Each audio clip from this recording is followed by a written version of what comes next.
Cijenjeni slušatelji, čovjek je važan. Za čovjeka je Krist dao život, prolio krv, sve je dao za čovjeka. I tko ljubi čovjeka, taj ljubi Krista neizmjerno. I tko mrzi jednog čovjeka, taj je protiv Krista, protiv njegove krvi i njegove smrti i uskrsnuća. Mi nemamo drugog izbora, mi kršćani, katolici, vjernici, nego samo toga ljubiti čovjeka.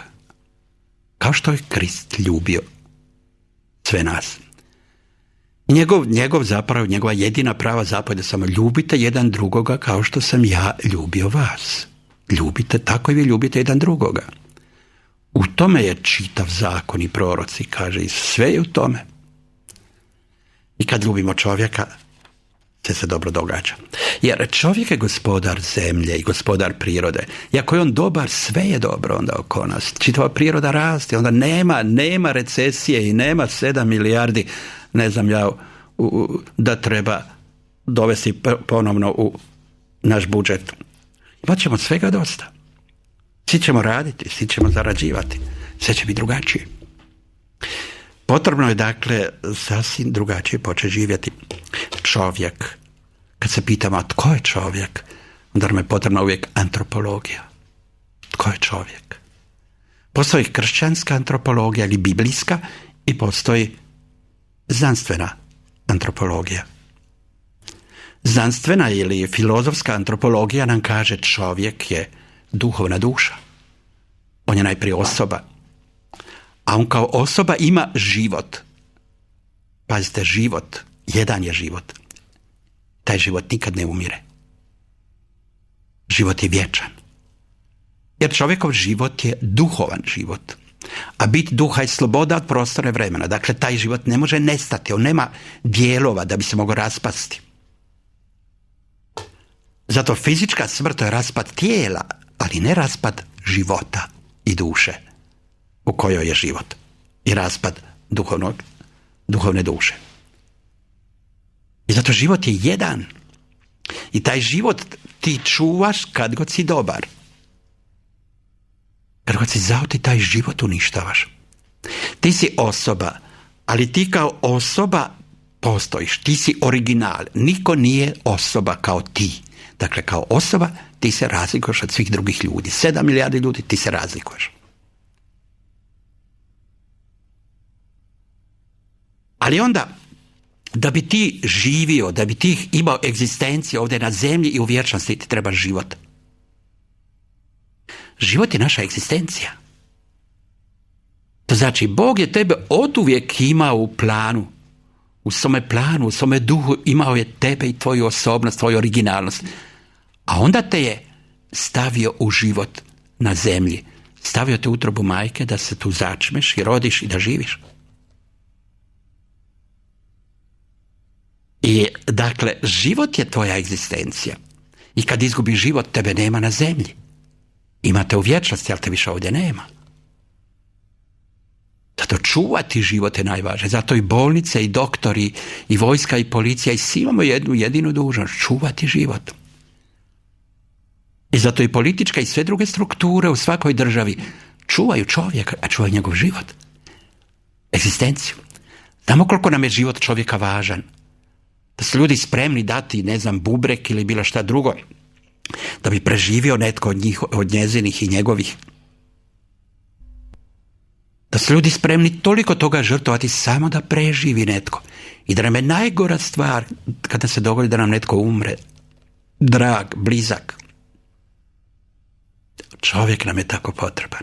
Dok imaš čovjeka kraj tebe, pa da ništa drugo nemaš, ti si sretan. A kad imaš sve, a nemaš čovjeka, ti si u paklu, osjećaš se jadan, bijedan. Gledaš kroz prozor, niko ne pripada tebi.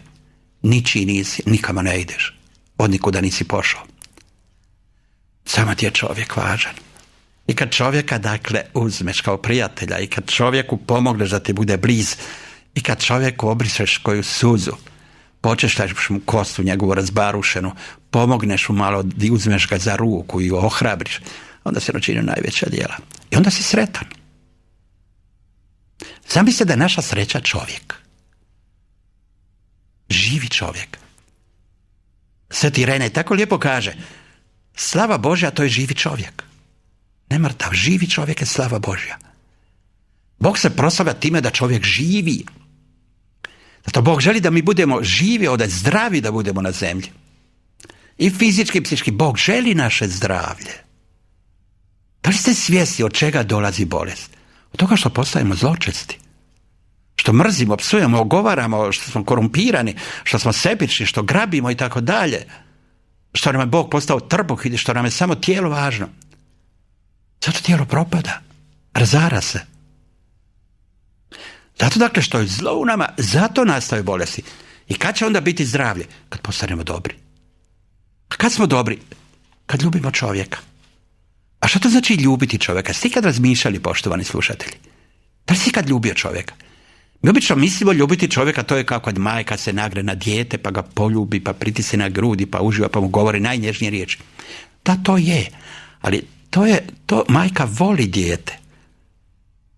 Sigurno da u njoj je još dublja ljubav. Ljubav je daleko dublja od toga da netko voli tebe.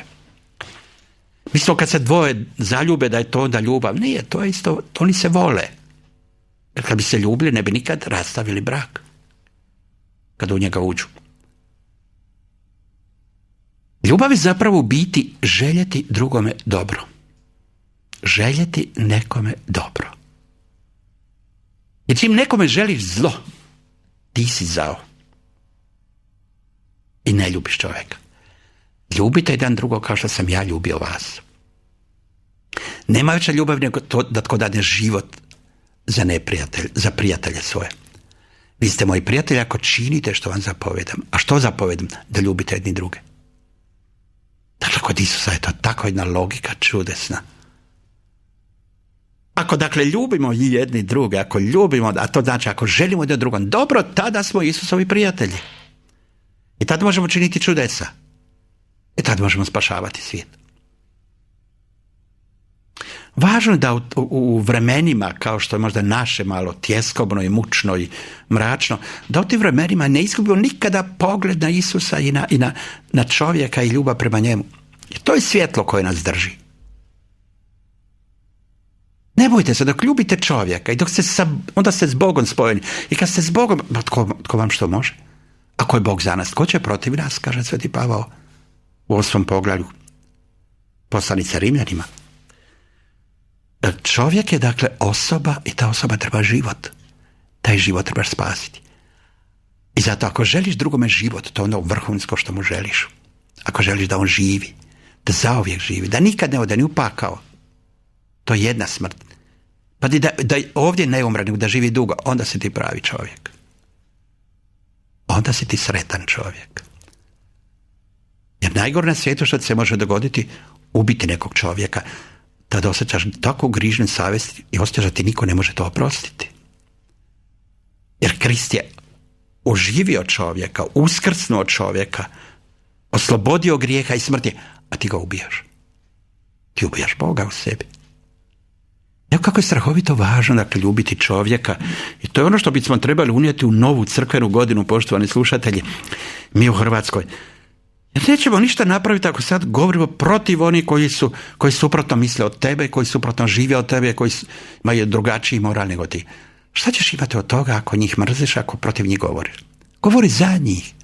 Govori dobru riječ za svoje neprijatelje. Vidješ kako će tebi biti dobro. Da, dok ovako govori, znam da ćete reći, a tvrd je to govor. Međutim, nije. Ako danas znanosti jasno to kažu gdje je stvar, pa ne može to biti tvrd govor.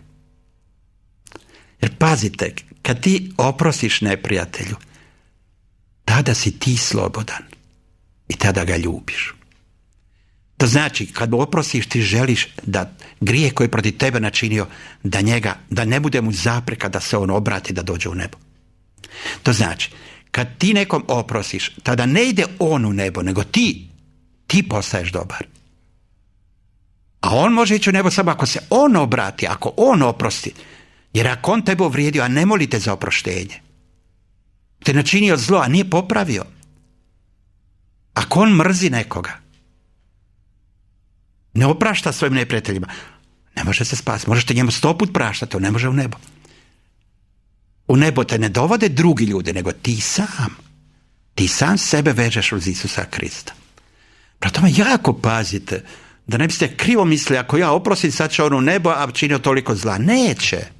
Nego ćeš ti u nebo zato što praštaš. Sad si ti postao dobar. Jer oprostiti znači mržnju koju neprijatelj u tebe unio, ti mičeš. Povrijediti tebe kao osobu je najteže zlo i najveća uvreda i to je ono što te najviše muči. Kad neko povredi tebe, osjećaš kao da je ubio u tebi život. Kao da si izgubio volju uopće za životom. Kao da više nema zašto živjeti. I mi znamo u našim centrima da nam dolaze takvi mladići i odrasli ljudi koji jednostavno više nemaju smisla života, ne žele raditi, ne žele živjeti. To je depresija, ali često i agresivnost, a onda i suicidalnost. Ali u sebi više nemaju života. Osjećaju se užasno. I onda kad mi poučimo da prihvate dobro, da shvate da je u njima dobrota i da njihovu osobu nitko ne može uništiti, da tu Bog štiti kao takav, tek onda polako vidiš kako se oni mijenjaju i kako postaju živi ljudi. Kako iz zla ulaze u dobro. To je ono što nam neprestano treba govoriti, poštovani slušatelji, kako bismo bili živi. Jer kad je tvoja osobnost ranjena, kad te neko povrijedio, onda i tvoj život je ranjen. Ti osjećaš kao da si kriv. Djeca koja su povrijeđena, ljudi koji su povrijeđeni, uvijek osjećaju krivicu, misle da su oni krivi. Onda se boji Boga. A onda i savjest zbog toga peče. A onda osjećaju da nemaju pravo živjeti. A onda nisi sposobni misli drugo. Kad te neko povrijedi, onda stalno misliš na to. Pa bjesniš, pa ne znaš šta bi, pa pokušavaš da se opravdaš. Jednostavno gubiš svaku volju za životom. Gubiš svaku sposobnost da sebe spasiš. Intelekt tvoj je ranjen. Razum je tvoj ranjen. Tvoje srce je jednostavno ranjeno. Krvari. I onda nisi ni svjestan svijeta oko sebe. Ti ko da ideš, ko da letiš nekuda. Nekako čudnom svijetu. Kao da ne živiš realno. Toliko te unese, dakle, jedna uvreda tvoje osobnosti, toliko unese u nas zlo, toliko te izbaci iz svijeta, iz takta, iz svega, iz misli i tako dalje, da više ne možeš samo raspolagati. I onda te veže, kad te neko povredi, on te veže na tu uvredu. Ti samo na to misliš, ti ga mrziš, ti protiv njega govoriš, ogovaraš, ti postaješ zao. Ti si vezan, više nisi slobodan. I ne možeš više biti dobar, ne možeš više raditi, nemaš vremena za svoj posao, nemaš vremena da svoje talente razvijaš. Ne, sve se u čovjeku poremeti, dakle, onda kada nas neko povrijedi. Zato je strašno važno praštati. Kad mene neko povrijedi, dakle, onda ja kad oprostim, ja znam da sam tad slobodan. Ja tada znam da je moj intelekt čist, moja savjest čista, da je tada moj život siguran i vječan, da tada moje srce, dakle, živo i zdravo, sve u čovjeku zdravo. Zamislite samo, poštovani slušatelji, koliko samo osoba je bitna i koliko iz nje proizlaze stotine bolesti. Ne samo duhovnih bolesti, o kojima sam malo prije govorio, ili antropoloških, nego fizičkih, psihičkih. To su najteže bolesti. A to se obično ne liječi jer nije se proučavalo dovoljno. Ta antropološka medicina nije bila. Tek se danas zapravo proučava. Mi u Hrvatskoj smo to započeli, mi smo inicijatori i nadam se da ćemo razviti kako bismo cijelom čovječanstvu pomogli, osobito Europi. Ali sad je važno najprije vama. Dakle, shvatimo jedno. Ti si čovjek. I to originalan čovjek jer imaš svoju osobnost. Niko nije osoba kao ti. Ta tvoja osobnost je najvažniji dio tebe. Čuvaju. Nemoj nikoga povrijediti. Da ta osobnost bude čista. Oprosti drugima da ta osobnost bude slobodna i zdrava.